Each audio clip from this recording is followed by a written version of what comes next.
Hey, welcome to Privacy Matters with Nick and Steve, your two hosts here. We're two guys who care a lot about data privacy and why it should matter to all of us in the digital age. My name is Nick, and I'm joined here by my co-host Steve. Steve, what do you want to talk about today? I was thinking we should start out talking about, um, basically how the digital marketing and digital age has turned us all into essentially products. That's been top of mind for me, but I don't know. What are your thoughts?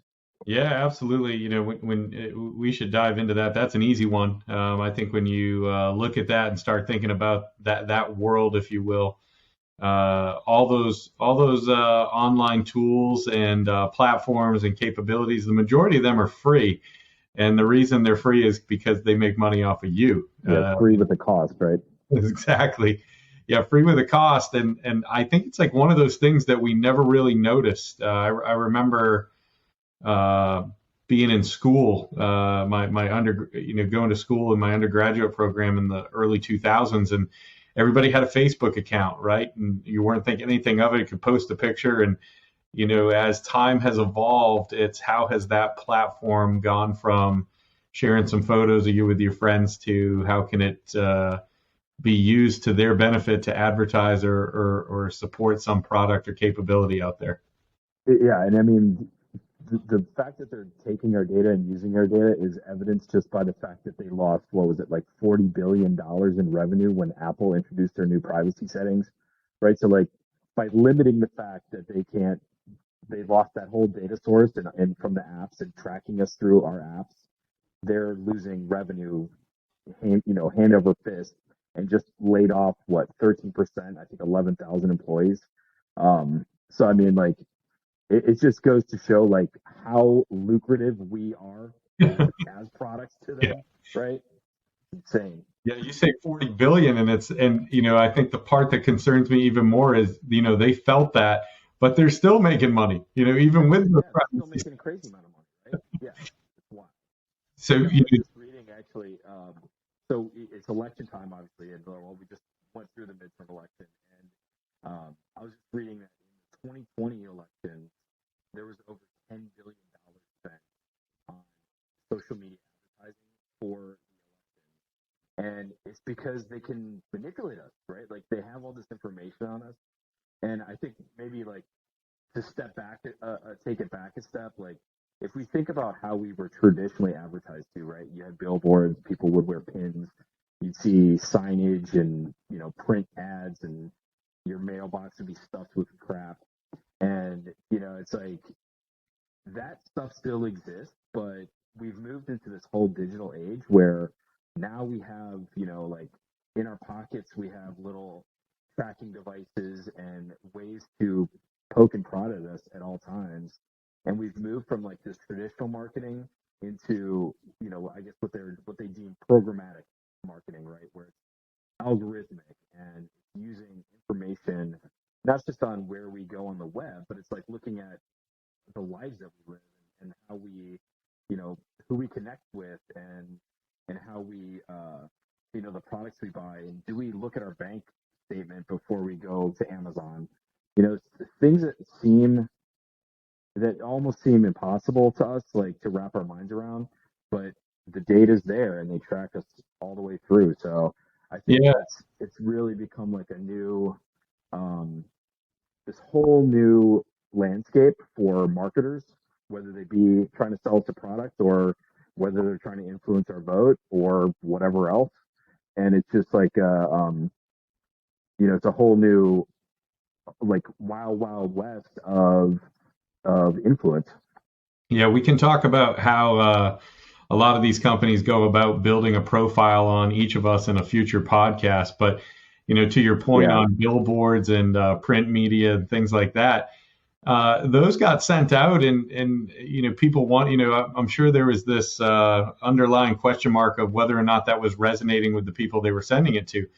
By the nature of your online profile, they can be more specific and marketable and with their spending, so that as those ads come out, you talk about election ads, or as the sales marketing comes out for a new tool or capability, they already have a very precise and algorithm behind the scenes where they can put their dollars where they need to be put the most. So, for example, I think you and I have talked about this before. I was talking to my wife about buying some new LL Bean boots last winter because I it's a must-have item. We're just talking about it, and I searched for something online about it too, right? Well, next thing you know, I'm getting all the advertisements in my social media, and that's not just by chance. And Totally. that's because those companies are going to pay a certain amount of money to make sure that that advertisement goes out and is reaching the populace that they want it to receive. And what's fortunate for them is the platforms can come back to them and say, we know exactly who needs to receive this. And it all happens in less than what is it? It's not even a millisecond. It's a 16th of a millisecond or something like that. It's so funny you say that because, like, like I think both of us have spent a lot of time thinking about data privacy, and like also we're hyper aware that this stuff is going on. And we've been in this, dealing with this kind of stuff for a long time, but we're still susceptible to it, right? Like, for example, I listen to, like, I'm a big fan of the Joe Rogan podcast. And at one point in time, I think Joe was talking about cryotherapy and ice baths and things of that nature, right? So then I like did a little research on it, and I followed some fitness gurus who were happened to do some ice bath stuff, and now I'm like bombarded with ice barrel bath advertisements. Anytime I go to Instagram or Facebook or and so like, but it's crazy because I'm actually like now considering buying an ice bath. I'm reading about the benefits of it, and so it's like, even though that I know that I've been targeted, I can't resist it. It's like it's gotten in my head. It's laid the egg, right? It's like the thought's there now, like, oh well, if you hop in an ice bath, it's going to make your recovery faster. What I mean? Like, it's so convincing that even if it's there, you're still influenced by it. You seem somewhat ethical in your searching on there because you're doing that for yourself. I take my wife's phone and look up things on the Boston Red Sox. That way, when she's looking at it later at night, that all these advertisements are popping up about my favorite baseball team out there. There you go. So, Steve, you know what you are? You're a micro influencer. That's right. Yeah. Working it to my advantage. But I think when you look at this stuff, it's it's becoming more and more aware. We talked about way back when, it's only been about 15 years now, but about 15 years ago, it was a harmless platform, or at least we thought it was harmless. And now I think people are starting to realize that there's something more there, and it's a little concerning. What I think is, probably even more concerning than that is the fact that as we know it, we still continue to use it. So, hey, hand raised, I'm guilty. Like, I still have a Facebook account, even though I know what's going on behind the scenes. I still have an Instagram account. I still have a LinkedIn account. And I know each of those platforms cost me $0 to use, which means they're making some money off of me in some capacity. And how they do that is by using my social profile to make that money. And so my point being, though, is that even though I know it's happening, I still use it. And I think there's this mindset of, I've got nothing to hide, right? And I'm not sure that that's a good statement to make. So I've heard that a million times. Like, I've got nothing to hide, and this is actually helping because I'm showing me like things that I'm interested in, right? Like ice baths or whatever. But I think that one of the things that we don't think about is how deep the roots go in terms of the amount of data that they have, and then also kind of like the inferences and the assumptions that they make as they build out these profiles, and then sell that profile to who knows, right? Like, thousands of companies out there that can buy up your data, buy up your profile, and then market to you or try to influence you. Or what's now the biggest thing, I kind of alluded to it, like micro influencing. It's like, let me influence people in your network that can then influence you, right? So some of the stuff that we've done in our past, looking at how social networks function and where you can influence them by certain touch points, right? Like, they don't even need to market to me. They can market to my buddy who has, 100, so 200,000 connections, whatever. And I'm going to get this source of data coming at me from all these angles.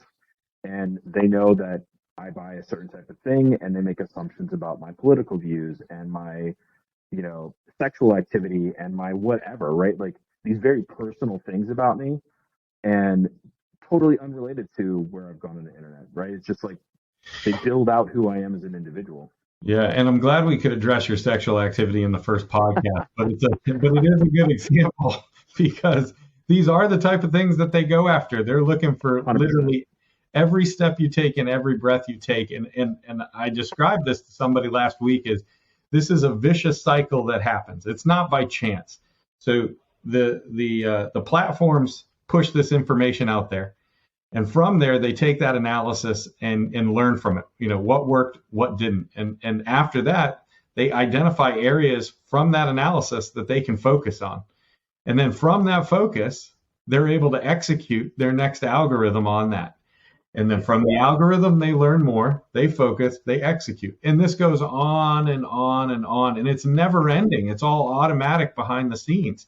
And so all that's happening is that these algorithms are getting even stronger, even better, even more precise. And as they get more precise, what happens? They make more money for them because they can go tell those companies, we have an XYZ percentage of matching your advertisement with someone that's going to buy it. This person right here, absolutely, based on his age, his job, his location, and a few other factors, he's going to be interested in buying a pair of brown business shoes, right? Yeah. And they can go to those advertisers, and again, I don't know offhand how they make that money or what that amount looks like, but there's a level of confidence there, and clearly those companies are seeing a return on that investment, or else none of this would be happening. Yeah, and it's like we're talking a lot about like marketing in terms of product and consumer behavior, right? And that it's a huge influence, and it's true. And I think one of the things that, well, let me just say, like, I don't think that this is all bad. It's not all nefarious. It's not all like, we should just can every technology and go back to using, stone tablets because we're afraid of digital tracking and things like that. So I think the right approach is that we need a couple things. We need legislation to kind of catch up with the technology, and we need some more consumer protection in this area. But I also think that we need these services provided by ethical players, right? Like there needs to be some form of, if not ethical options, regulations and legislation potentially to curb some of the nefarious stuff, right? Like, and you can say it, like it is pretty bad. Like if you look at some of the algorithms that Facebook had in place and probably still has, they ran studies in terms of like how things go viral, right? Because obviously that's how they make their money. Like what can go viral. And they found that when people went negative and they got worked up and they got amped up and they were pissed off, they were more likely to share, right? And they could have gone the other way, right? They could have like promoted some other content. Like they are literally choosing what to show you, what to promote to you, what to get in front of your face to keep your eyeballs there longer. And they chose to go dark, right? Because it made them more money. And I think that we need options out there that choose to go light, right? Choose to go towards the more positive. And I think we're seeing, like, I mean, anybody can look around and see what's going on in the world today. Like people are more divided than ever. They're more argumentative. So it goes beyond just like the product placement. It's affecting like our social behavior. It's affecting, like what's being promoted in like this culture that we all share, and global culture we all share. So it's an important issue, right? Like we can't just say, well, it's free and I'm not doing anything bad, so it doesn't apply to me. Like it does apply to you. Yeah, that positive light though, that's not as cost effective to these companies, and dollar signs are the bottom line for a lot of folks. And I find it interesting because there's still a lot of money that could be made by going the other way. And obviously, that was a calculated decision to say, hey, this is how we're going to operate this. This is how we're going to execute. And again, as this understanding continues to evolve and unfold, you're starting to see different applications and capabilities that do bring, the light, if you will, side to the equation. And I think those are only going to continue to increase their reach and influence as Netflix documentaries come out, as people read more and more into read editorials on the dangers of this, as they see another option that is just as viable, right? I think that's one of the challenges is we can talk about DuckDuckGo for a second. You wouldn't leave Internet Explorer or Firefox if DuckDuckGo's functionality wasn't as good or as close to as that what you were used to using in the past. And so what they've done is literally just given you another option without that nefarious activity taking place in the background. So I'm of this opinion, maybe it's optimistic, but of this opinion that as tools and capabilities provide the same functionality that you see, so something that can overlap with Facebook, Instagram, LinkedIn, something that can provide you that tool, something that can do text messaging on your phone, another area where they're able to run algorithms with you. And I think there's a tool called Signal out there now. And this is, again, same functionality. I haven't heard of that. Yeah. You said you haven't heard of it? No. Yeah. Signal is a data privacy, it's similar to text messaging, but with all the controls and security that you'd want from a level of data privacy. So I can text somebody, I can call somebody through Signal. I can do my emojis because that's how we talk to people nowadays, is through hieroglyphic emojis. But yeah, and so the point being is that tool though is not less functionality than what we're used to using with text messaging. So as people get used to seeing it, it's a viable option that doesn't take away any of the capabilities they've been used to. Yeah, I think that's what's going to have to happen, right? Like we either need the companies that are already providing these services to like lessen their margins and choose to make maybe some not lucrative business decisions in order to honor people's privacy and respect that, or we need to see some competitors come into the space, like you said, like DuckDuckGo and this Signal that I'm going to be checking out as soon as we end this podcast, that provide you alternatives that respect your privacy but still allow you to do all the things that you need to do. Because if there's one thing that's not going to go away, it's all this convenience and all of the the ease of communication that we have to connect with people. Like I think we've grown so accustomed to that, and there's a lot of really positive things that have come from that I think are has made the world a kind of a smaller place, right? That we need to keep. We're so interconnected. 100%, right? But we need to do it in a way that doesn't divide us socially, and we need to do it in a way that doesn't make our kids more depressed and miserable, and we need to do it in a way that doesn't provide corporations a way to turn us literally into a little cash register, right? Right. Like, yeah. I guess one question I'd have for you is, what's the impediment? Is it just what do you think the impediment is? People are just comfortable; they don't want to redo what they've already got in place. When a new TV comes out, we go buy the new TV after a little while. When a new computer comes out, we go buy the new computer because it's got better capabilities, right? And I look at this environment and I say, hey, there's new stuff coming out. Why aren't people going to buy it? It's like they're content with the old. And I'm not sure I understand that. Yeah, I think it depends, right? So, like, obviously there's switching costs, right? So, like, if you invested a lot in a social platform, or if you, I think that's one of the things, that we see is like, if you look at Twitter, or you look at uh, Instagram, Snapchat, what have you, right? Like, the people that are there have invested at this point years of time cultivating their community, cultivating this audience, cultivating these followers, or what have you, right? And for them to like shift and lift to another platform isn't free, right? There's time that they have to invest, and they could potentially lose some of those individuals or what have you. So I think we need to look at ways to make that switching cost easier.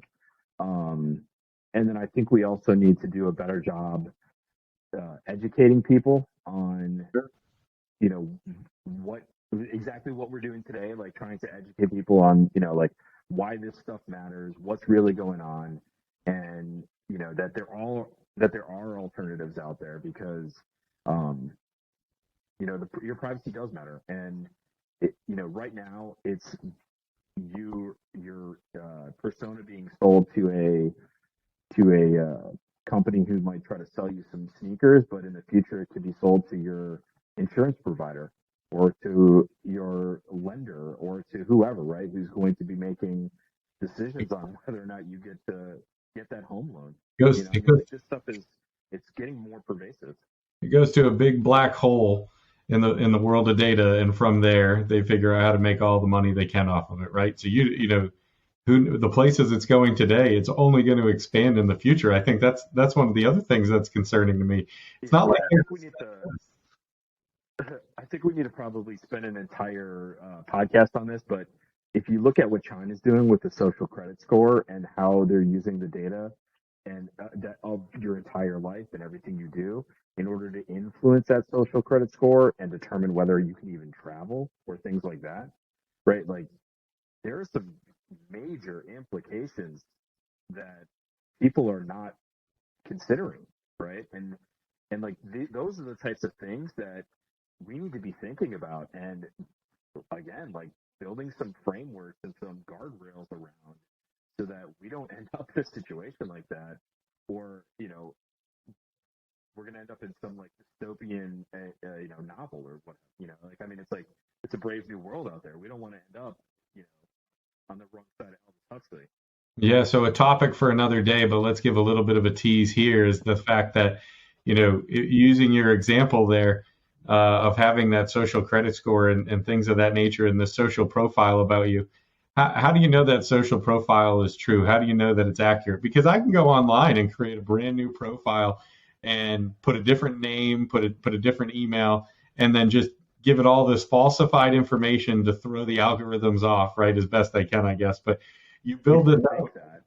Yeah, you build this out, and I guess the question would be of around that all is, if they're using this for those type of implications, how can they truly validate it, right? Because is it accurate? Is it fair? And again, the more that they can do this, the more money they make. I do agree with you that someday in our lifetime, I think you'll see insurance. I think you'll see credit scores relying on this to some extent.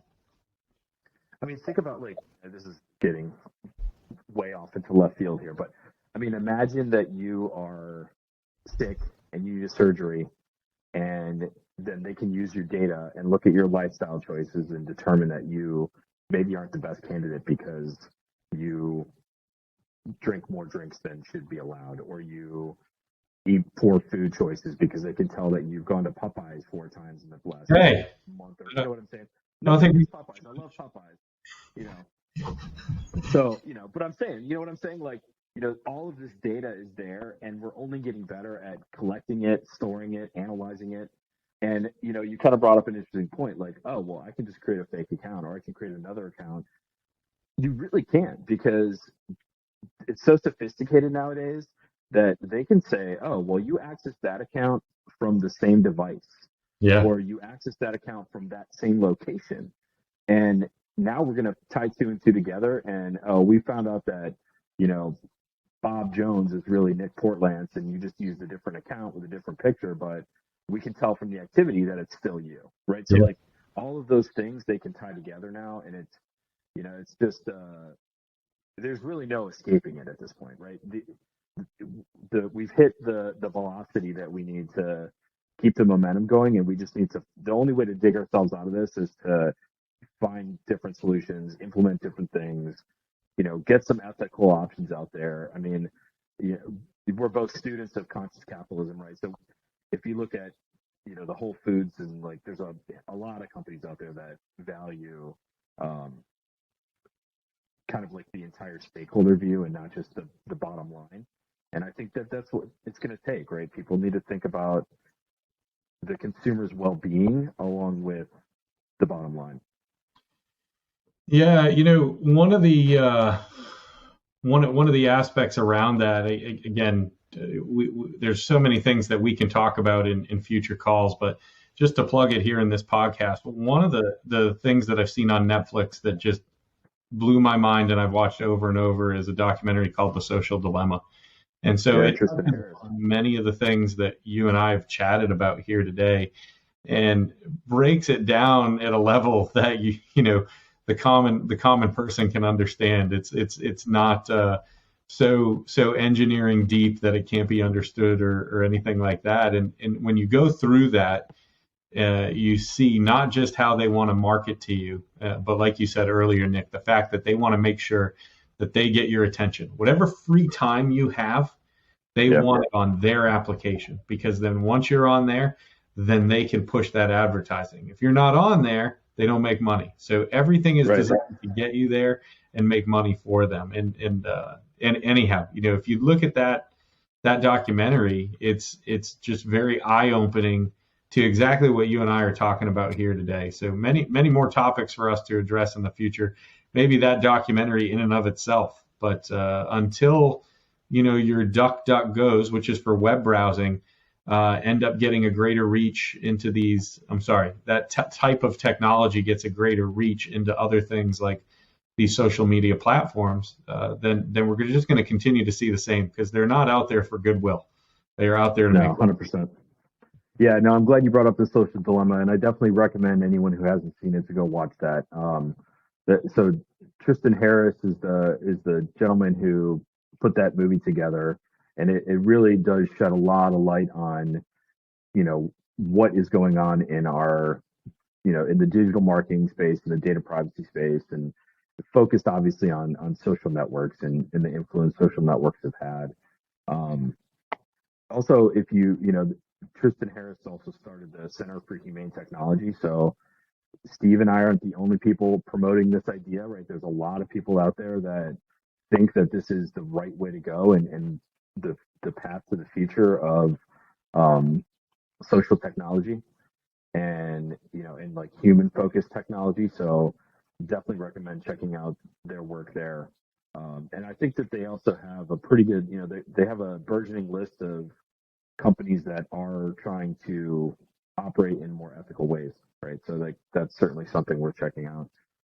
Yeah, I think there's a lot of things that we're going to be able to cover in the future here. I know we wanted to get our feet wet and kick things off with some data privacy and data security discussion. I know it's a passion for both you and I, and I'm excited to be able to continue to do this, and excited to have an opportunity to chat with you about this. So looking forward to getting some feedback from the folks that tune into this, and certainly as they have topics that are related to this that they'd like to hear more about, please share them with us. We'd like to investigate them a little bit, discuss them on one of these podcasts. So Nick, I'm grateful for the time today. Excited to be able to do this. Yeah, thanks, Steve. Yeah, thank you for the time. Love talking. Obviously, very passionate about this topic, and could spend hours talking about all the different aspects, and I'm sure we will over the course of a few podcasts here. But yeah, if anyone in the audience, if you have ideas or if you have topics you want us to cover, thoughts on what we discussed today, please shoot those into the comments, and we will respond to you. And remember, thanks again. And remember, privacy matters. Thanks.